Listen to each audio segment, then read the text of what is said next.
Mengapa membicarakan leluhur yang berperang? Apa pula gunanya membicarakan soal stres dan depresi dalam terapi kognitif? Loh, justru karena hidup kita ini setiap hari perang. Kita keluar rumah jam 5, sudah harus berperang menghadapi hiruk pikuk jalanan. Kita harus cepat-cepat ke tempat kerja, berebut jalan dengan kendaraan lain. Kadang emosi menjadi tinggi. Setelah 2 jam menembus kemacetan di kantor pun segala persoalan siap membuat stres dan tekanan darah kita naik pastinya. Belum lagi berita di TV, radio, atau media sosial yang menemani nyaris 24 jam. Isinya cuma perang saja. Perang mulut para politisi, beda opini kaum intelektual, siasat dagang, iklan-iklan yang memborbardir, dan segala keributan lainnya. Bagaimana kita bisa damai di tengah suasana yang seperti itu? Bisakah berbahagia dalam hidup yang dari pagi berangkat kerja sampai malam pulang kerja selalu dipenuhi konflik dan ketegangan tanpa henti?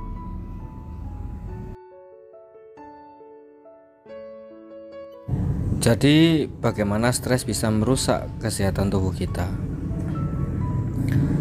Bukan stres yang membunuh kita sebenarnya, tetapi reaksi kita terhadapnya. Karena sebenarnya masalahnya bukan di stres itu sendiri, tetapi persepsi kita. Itulah yang menyebabkan badan mengeluarkan zat. Pertama, respon adrenalin meningkat. Adrenalin meningkatkan tekanan darah karena jantung menjadi semakin berdebar, pembuluh darah menyempit, dan karenanya kepala kita menjadi tegang.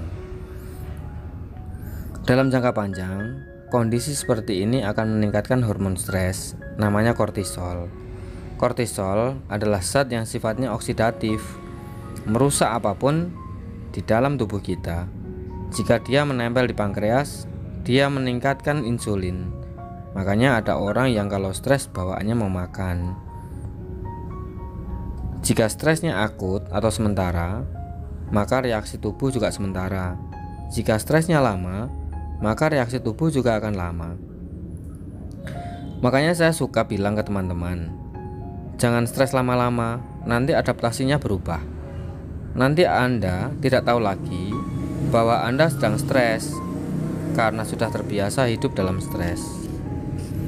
Jika kita stres kelamaan, badan akan merespon dengan hal-hal yang kita tidak tahu sebagai bagian dari stres.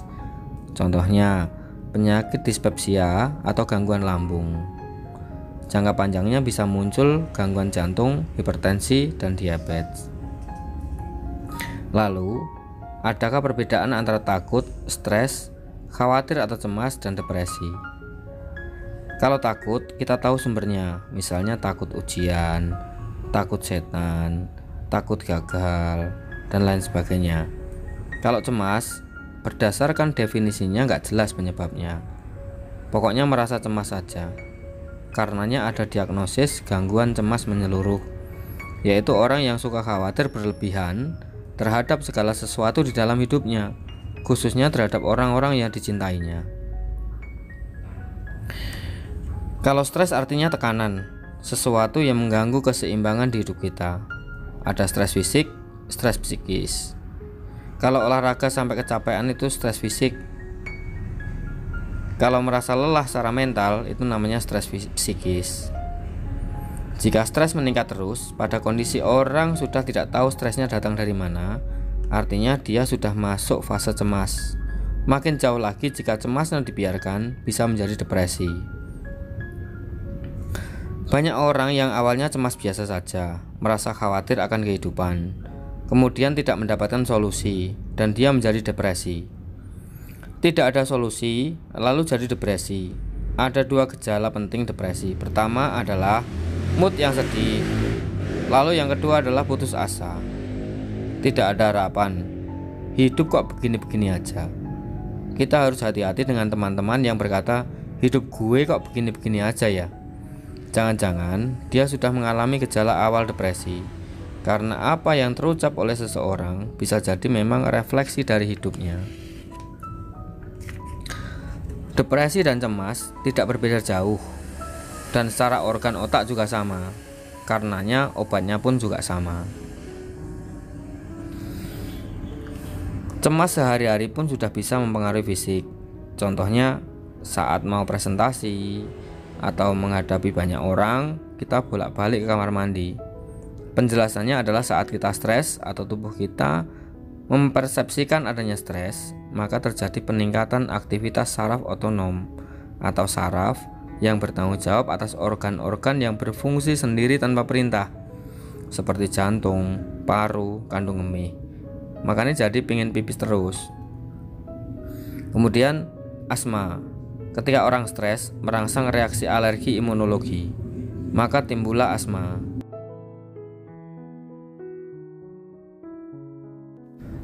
Belakangan makin banyak teman-teman yang datang karena isu relationship. Misal baper, galau, ya itu kan bahasa awamnya. Ada beberapa perilaku baper atau galau yang sudah masuk sindrom depresi. Ketika dia kehilangan seseorang yang sangat dia sayangi, dia merasa terganggu. Ya, diagnosis klinisnya mungkin yang disebut depresi ringan, tidak sampai gejala ingin bunuh diri. Menariknya, kalau saya ngobrol dengan teman yang sudah berumah tangga selama 5 tahun ke atas, banyak yang bilang, saya sudah mengerti lah istri saya kayak apa, jadi saya tidak usah berharap banyak. Menurut saya penerimaan itu mungkin stressful juga loh buat dia. Dia berusaha menerima bahwa seseorang yang setiap hari dia temui di dalam kehidupannya sebenarnya adalah sumber stres. Tapi masalah ini dianggap tidak ada oleh teman-teman. Ketika teman-teman ditanya apa sumber stres mereka, rata-rata mereka menjawab tidak tahu. Kan jadi menarik ini. Kalau teman yang usianya masih muda, saya lebih sering mendengar masalah relationship dengan teman, dengan orang tua, dan dengan teman sebaya. Umumnya masalahnya best friend mereka atau hubungan dengan kolega di pekerjaan.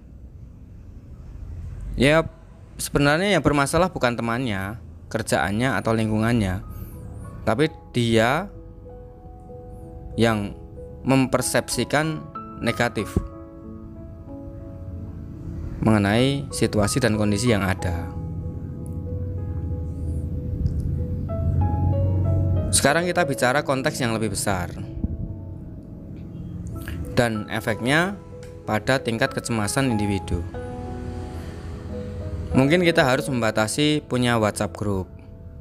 Saya percaya bahwa informasi yang terlalu banyak itu akan membunuhmu pelan-pelan. Terlalu banyak informasi dari mana-mana, dan informasi itu belum tentu benar. Tapi kan itu hanya informasi doang, jawaban orang. Saya percaya kalau karakter kita pada dasarnya sudah negatif, lalu misal kita sedang stres dengan kehidupan pribadi kita, kemudian kita membaca berita yang jelek, efeknya akan beda dengan jika kita membaca berita tersebut saat sedang baik-baik saja. Dulu ada situs abal-abal, sekarang sudah jarang. Yang banyak orang abal-abal, yaitu teman-teman kita sendiri yang turut menyebarkan berita hoax. Apakah mereka memang kerjaannya seperti ini ya? Sebenarnya kalau kita sibuk harusnya tidak terlalu banyak main media sosial. Kok mereka kayaknya terus-terusan gitu? Selalu ada saja waktu untuk bermedia sosial. Pesan-pesan yang terkandung dalam obrolan kita kali ini adalah, mari kita kenali sumber stres kita. Kalau kita merasa sedang berada dalam sebuah keadaan, kenali kenapa. Kalau kita bisa mengenali sumbernya, maka kita bisa melawannya dan melewatinya dengan sebaik-baiknya. Catat hal-hal dalam hidup yang bisa atau pernah membuat kita bahagia. Misalnya olahraga, ngobrol, punya teman, meditasi, dan lain sebagainya. Lalu lakukanlah aktivitas yang membahagiakan. Kondisi psikis berkaitan dengan kesehatan tubuh kita. Jika dalam keseharian kita terbiasa hidup dengan cemas dan stres untuk jangka waktu panjang, maka tubuh juga beradaptasi dalam rentang waktu tersebut. Bukan situasi penyebab stresnya yang menjadi masalah, tetapi persepsi kita akan situasi tersebut. Manajemen cemas sama dengan manajemen persepsi. Dengan media sosial, kita mengalami banjir informasi yang belum tentu benar. Maka, mari kita lebih bijak lagi bermedia sosial. Terima kasih. Bahagia selalu. Semangat. Rahayu, rahayu, rahayu.